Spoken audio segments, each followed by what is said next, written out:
So you know it's not a crime to be fascinated by all things criminal. And if you do like delving into the underworld, why not join us for a special live show on March 27th at the Cork Opera House? We'll be talking about the making of a cartel and all the wild and crazy stories that happened along the way. So why not join us for this special live show? Tickets from corkpodcastfestival.ie. So a second defendant has pleaded guilty in relation to bringing these weapons into Ireland from America. An interesting story that we did touch on before. A guy by the name of Conor O'Brien from Ardee in County Louth has pleaded guilty to basically bringing in these weapons in pieces and then reconstructing them here from the States. Were they flying them in like in the postal system? They were basically getting them sent in pieces. Yeah. Obviously, you can buy guns legally in the US, but you can't export them. So they were buying them legally, or buying parts of them, and then reassembling them and bringing them into Ireland.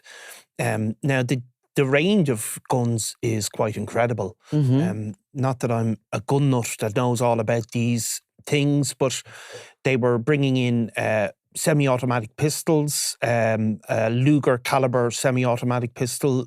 The AK-47s, I suppose, are the most serious. The semi-automatic rifles, which are basically American Army rifles. AR-15s, they're calling them, which is the same, is it? It is, yeah. It's called American Rifle 15. It's the rifles that the Army use. And then other Remington. Sig Sauer, Remingtons. Yes. Canic, semi-automatic. Yeah, some gun nut now would be in their element. I wouldn't know much about them either.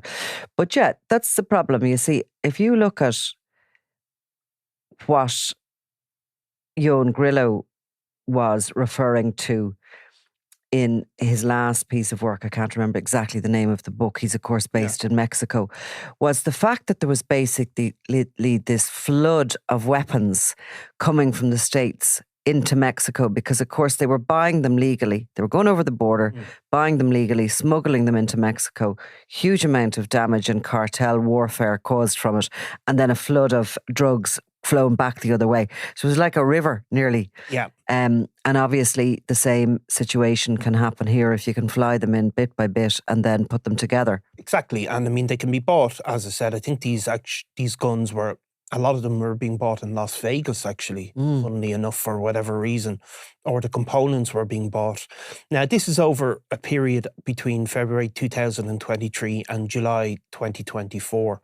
So they didn't get well, it's, I mean, to show that that's what the charges relate to. That's what the charges relate to. And obviously then the guards were up on the phones. You can see the digital communications. And Conor O'Brien is, as you said, the second person to be convicted in relation to this. He's probably a second in command to a guy called Mark McCourt, who's serving a 12-year sentence for the same offences, effectively. I think Mark McCourt was the more senior member, but Conor O'Brien, it's described in court, the judge says that without Conor O'Brien, there'd be no criminal organisation, such was his importance. So it is believed that these weapons were being provided to criminal gangs on both sides of the border. In particular, it is believed that some of these weapons ended up in the hands of gangs like the Flashy Gang, other associates of Brian Rattigan. And gangs up and across the border into Armagh.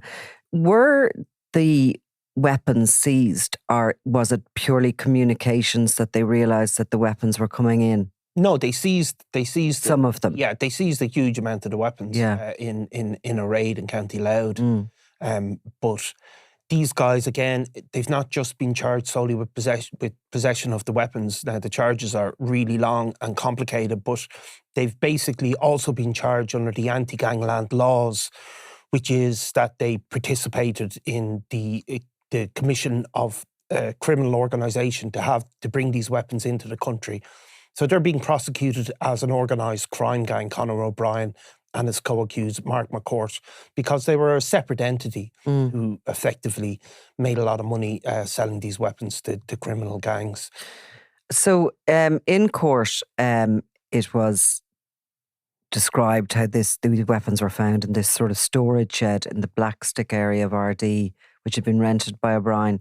And some of the serial numbers were still on some of the weapons. In one case, there was an AR-15 rifle, or more than one, which had the serial numbers. And they were able to then check back those serial numbers and find that they had been purchased by O'Brien from a firearms shop in Nevada, of course.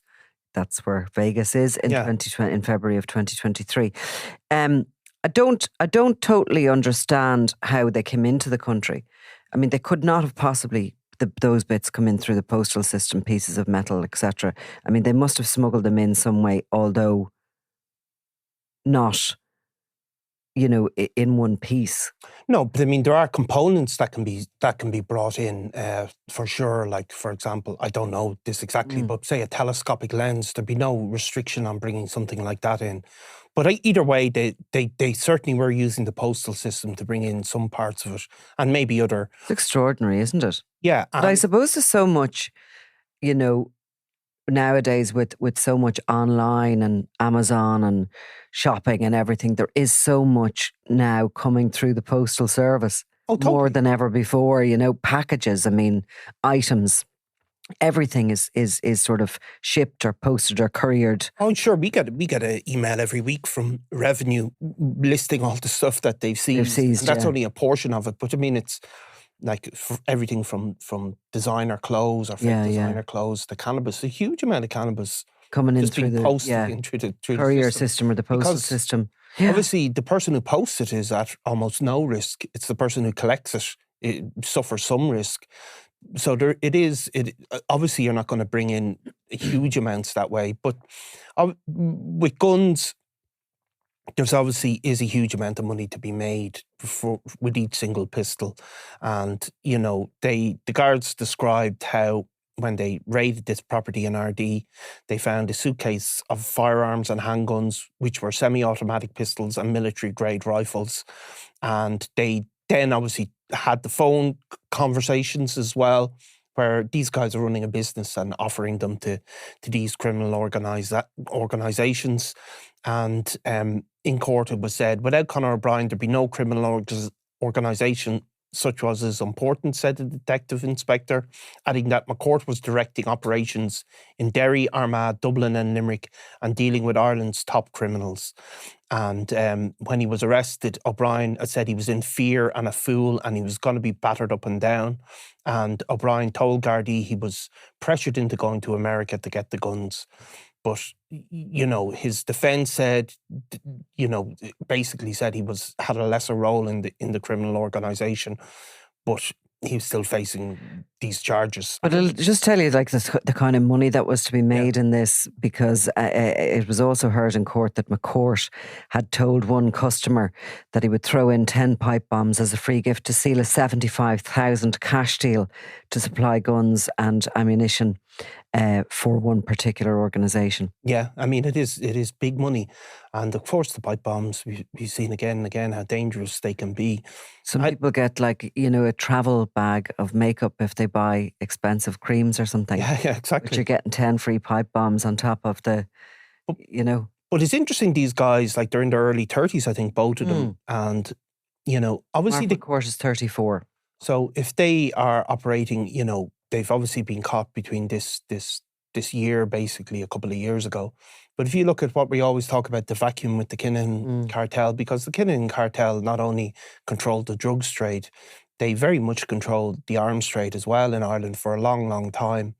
And right up, I suppose, until sort of 2018, 2019, then their trade in arms has dramatically decreased. Even if they continue to play a role in bringing drugs into the country, they're certainly step away from the arms trade.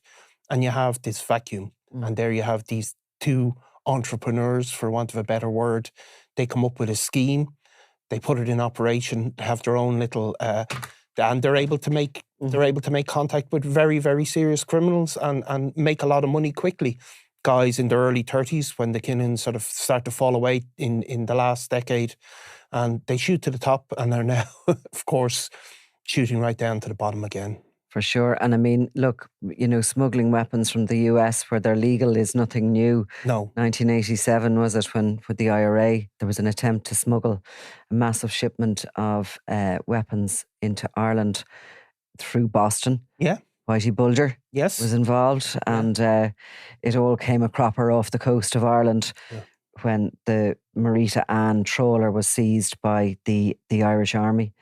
So it's nothing new. It's nothing new. But sort of breaking them up and sending them bit by bit and through different courier companies maybe is just the nature of the modern world. Yeah. Okay, thanks, Niall. Thanks, Nicola. If you're a crimeworld.com subscriber, you've probably already binged on our latest exclusive podcast series, The Regency 10 Years On, from the hit that changed gangland forever.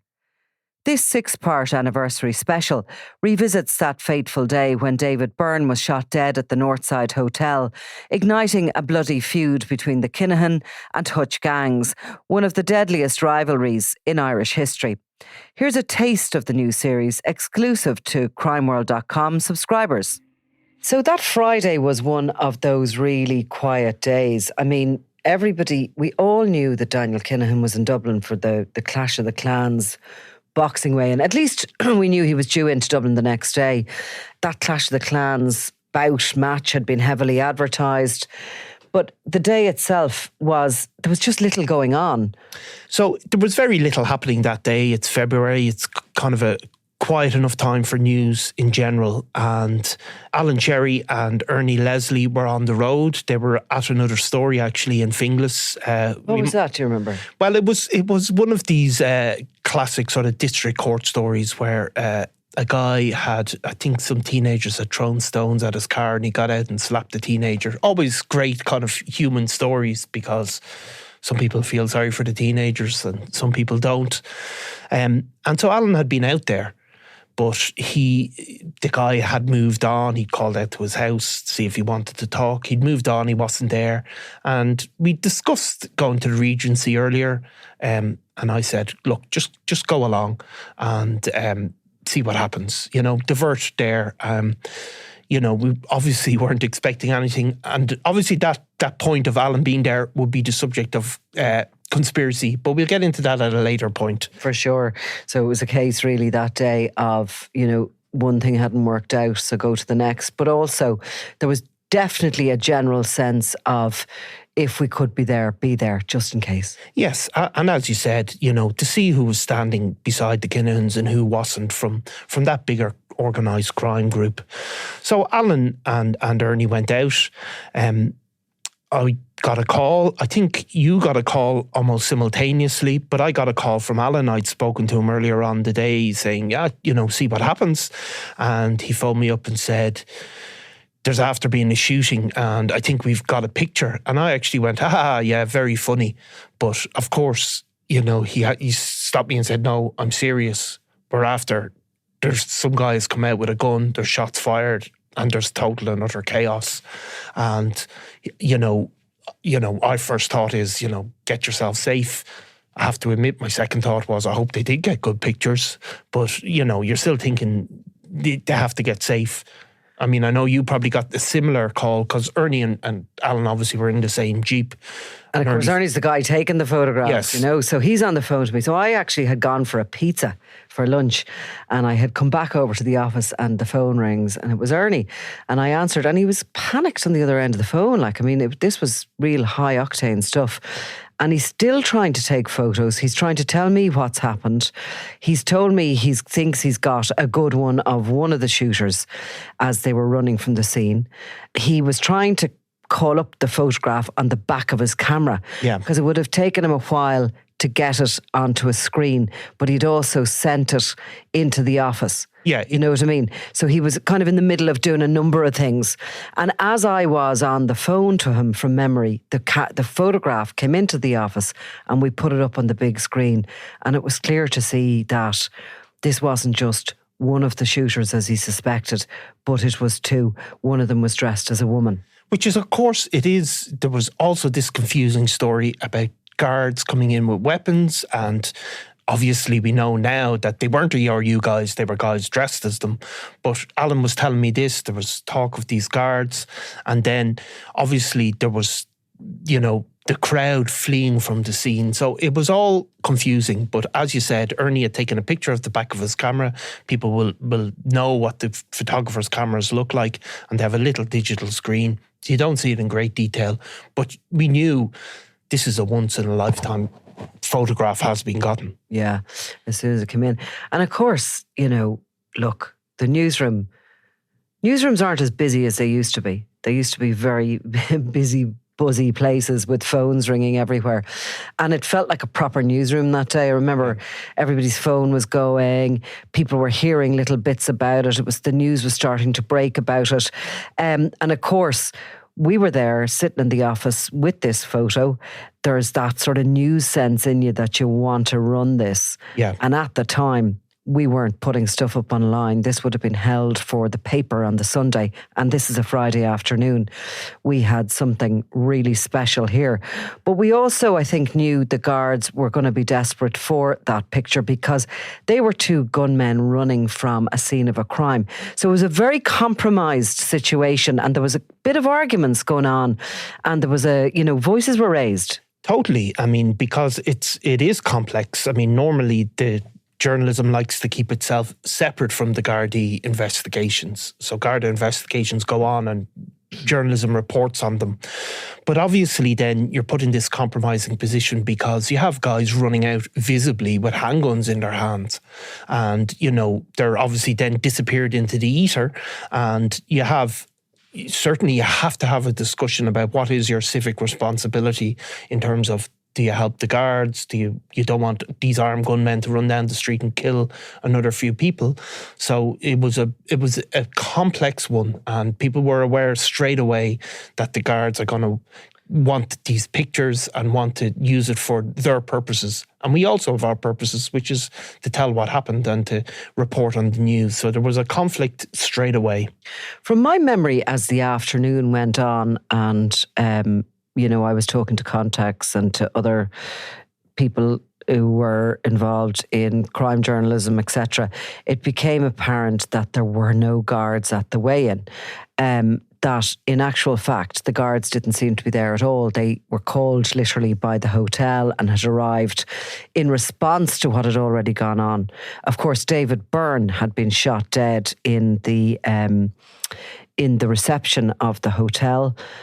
We were getting photographs in later in the day, which showed a very shocked-looking Liam Byrne standing outside the hotel, his hands in his pockets, standing beside his cousin Liam Rowe, another significant cartel member.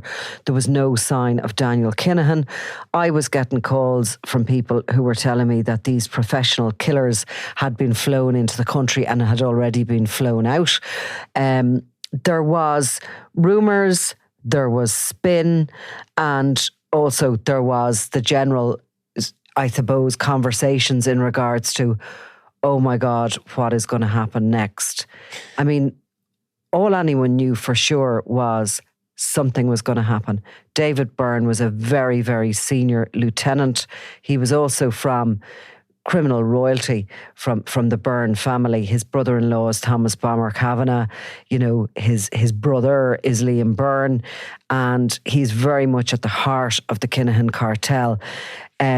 We knew from the beginning that this attack had occurred as part of the rivalry between the Kinahan and Hutch factions of what was once the one organisation. And I think everybody was really trying to predict what this might lead to, but nobody could have guessed.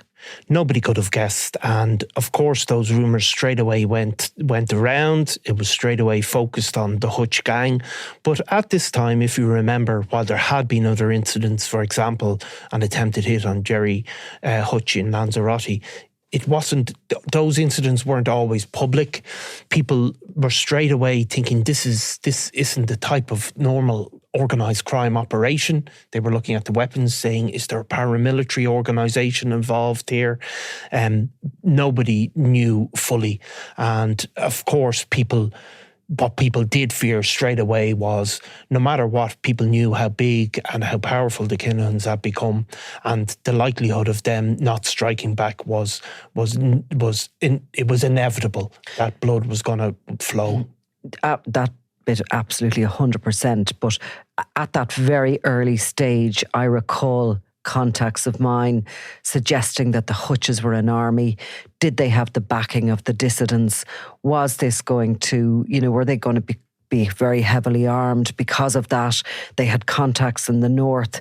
It was like as if people were trying to size up how two Premiership teams were going to play against one another.